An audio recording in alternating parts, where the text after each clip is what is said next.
You know, in life, the majority of people try to achieve a certain level of success, but always find themselves coming up short. There's always some barrier that is blocking them from really achieving that full fulfillment that they deserve in life.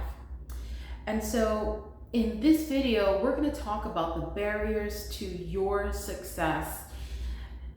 But interestingly enough, we're going to talk about the internal barriers, those self-sabotaging things that we all do, quite frankly, that affects our ability to thrive. Now, it's easy to look externally and say, well, it's because of this, that, the other, it's because of so-and-so, right?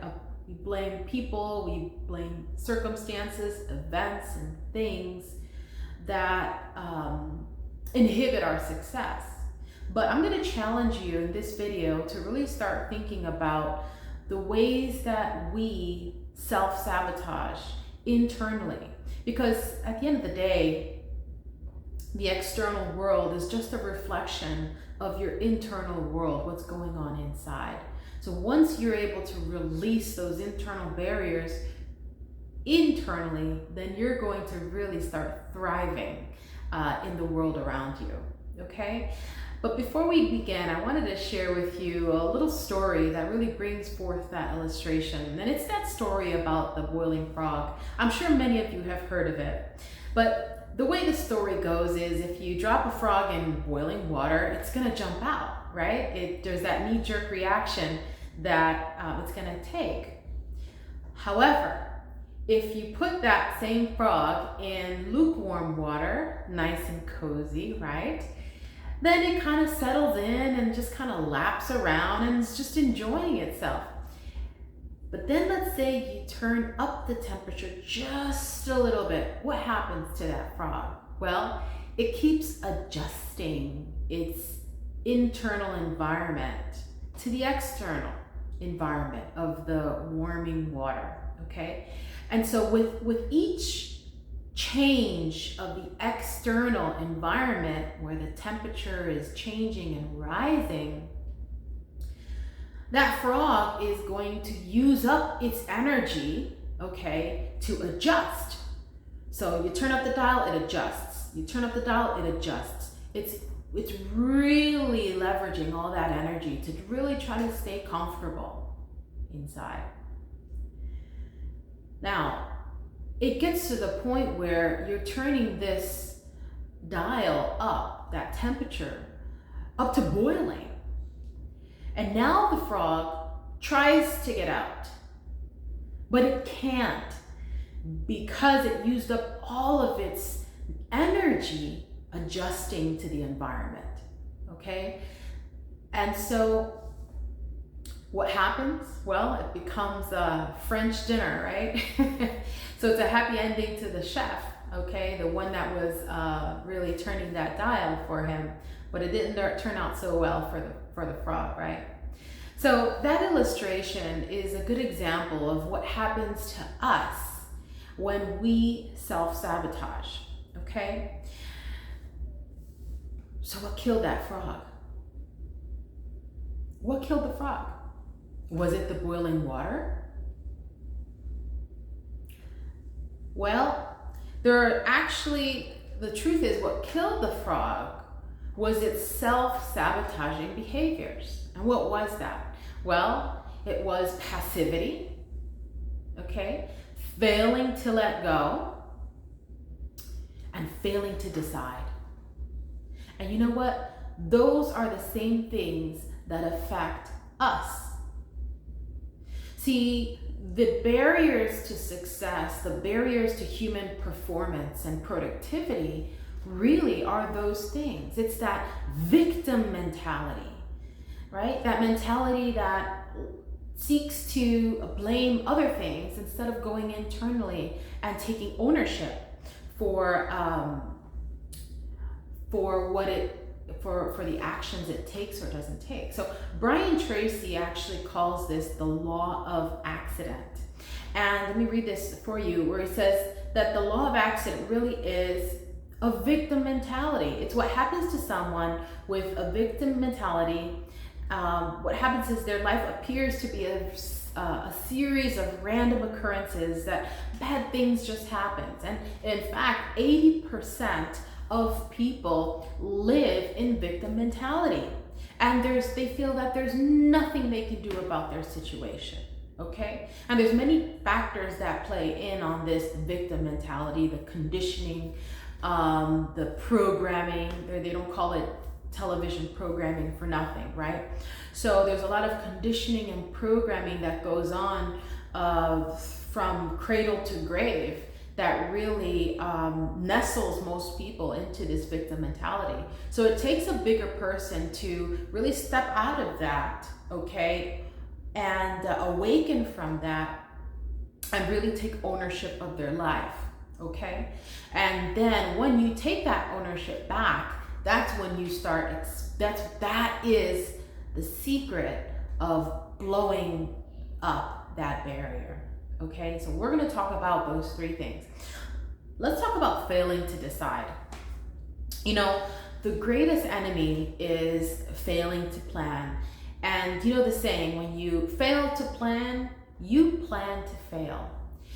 You know, no one actually deliberately plans to fail, but no one decides to live a life of underachievement. But by failing to decide exactly what you want, you end up drifting in life. And if you think about it, that poor frog wasted all its energy adjusting to a bad situation instead of using its energy to create a plan and get the heck out of there, right? So creating a plan of what you want in life requires making a decision. So it's going to take you making that decision, okay, and owning up to the fact that you have not made a decision. Because people think, well, you know, I didn't decide, so I'm okay. Well, you know, not deciding is a decision. And because that frog did not decide, guess what? He turned out to be frog leg dinner, right? So start thinking about areas in your life where you really need to just make that decision. For example, do you just need to make that decision and move out of that location, that place that no longer serves you and reflects who you are? Maybe you're living in a place that is just really burdensome. You don't feel like it makes sense anymore, but you're not deciding. You are wasting your energy adjusting to a bad situation. Where do you think that's going to lead you? Think about that, okay? So failing to decide. Make a decision. Once you make the decision, that's the hardest part. Everything else is going to flow in the direction of that decision, okay? The next barrier to success is passivity. Passivity. It's called in psychology learned helplessness. Learned helplessness is that passive resignation produced by repeated exposure to negative events that are perceived to be unavoidable. For example, people may say, oh, my debts are too high, the economy is bad, life is terrible, haven't you watched the news? Why try, right? And that makes people easy to give up because they feel helpless. They feel that they don't have control over what's going on. But ask yourself, in your life, is there a repeated exposure to negative events? Learned helplessness comes from that repeated exposure to negative events, okay? That conditions a certain mindset. I'll give you an example. For me, I noticed that I seemed to be pretty stressed out, anxious, almost having a mild depression, and just feeling low and lack of energy. And I started thinking about my life. My diet was pretty good. I have pretty, good career. My family's doing well, great relationships. And I couldn't pinpoint what it was that was making me feel so bad until I became aware of my habits, my subconscious, habits that I just kind of go through the routine of the day. Well, guess what? Part of my routine was the 7 p.m. news. And so right after dinner and before I went to bed, my husband and I would just kind of sit in front of the television to listen to programming, conditioning, and it was just a lot of negativity, boom, boom, in my brain, negativity. What do you think is gonna happen, okay, after the repeated exposure to those negative events?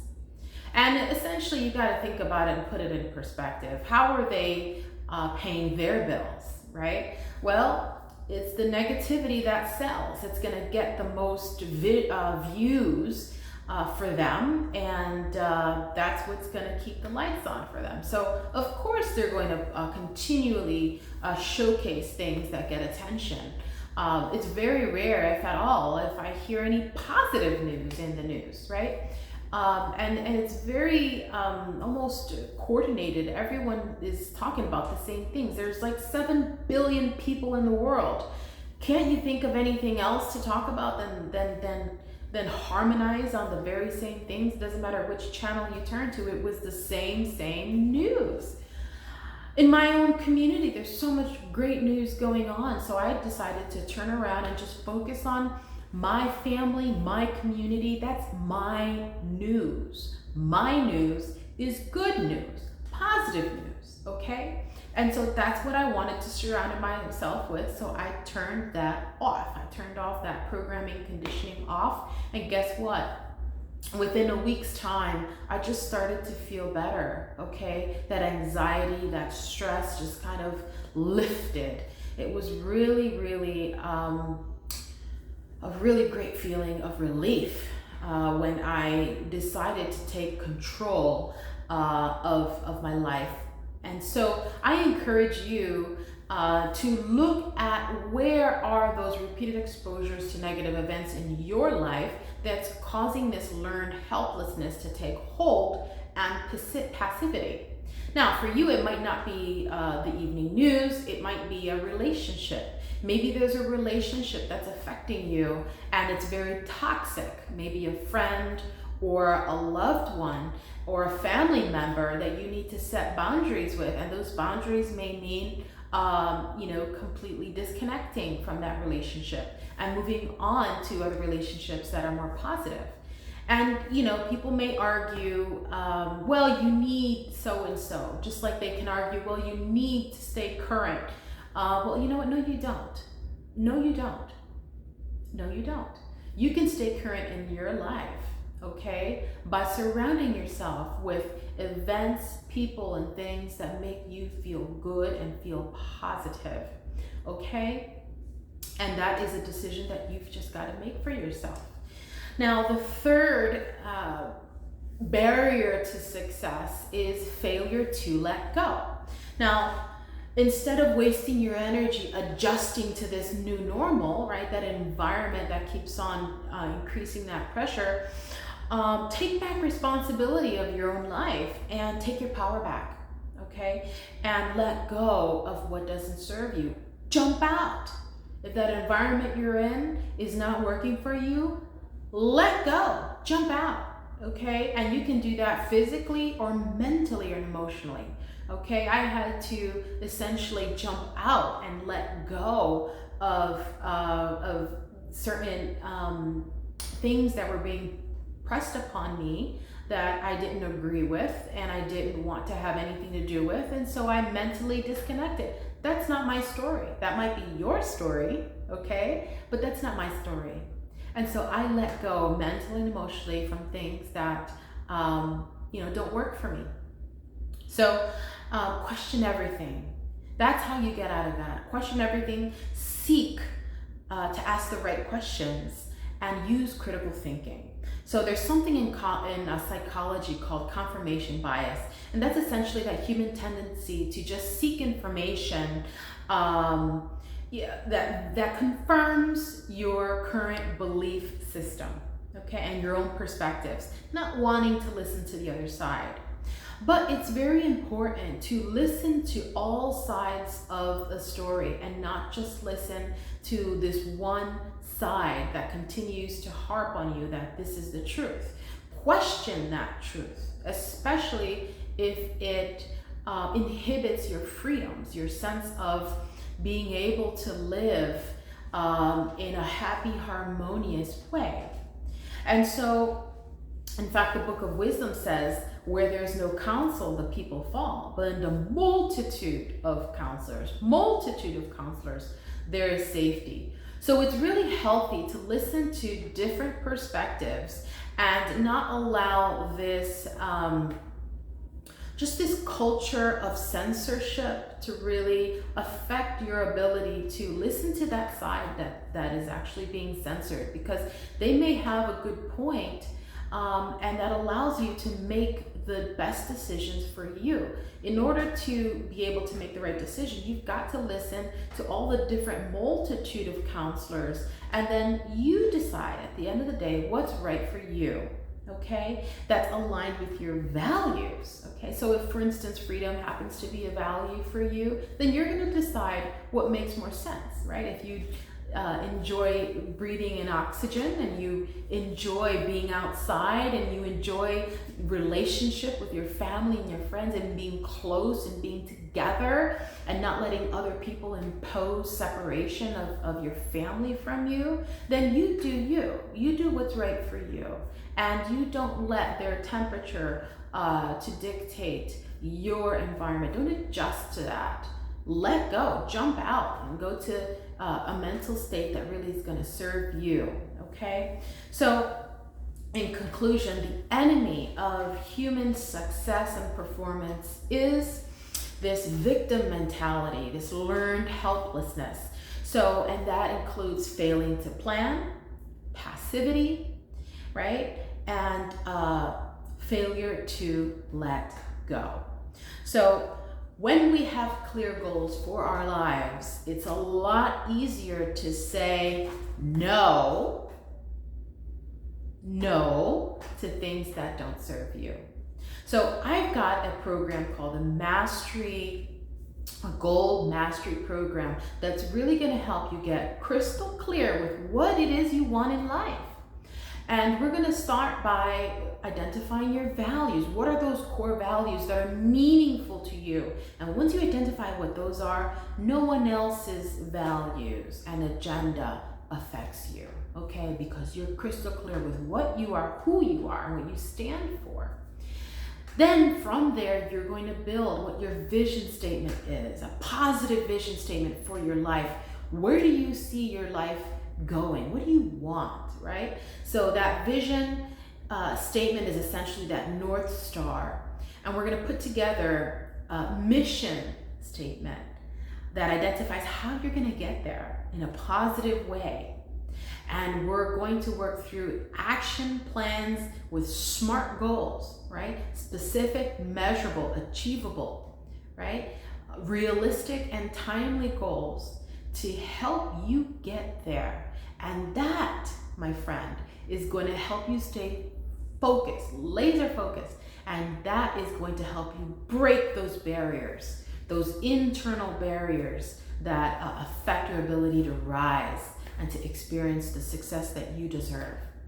If you enjoyed this content, like this video and subscribe so you're notified on new videos.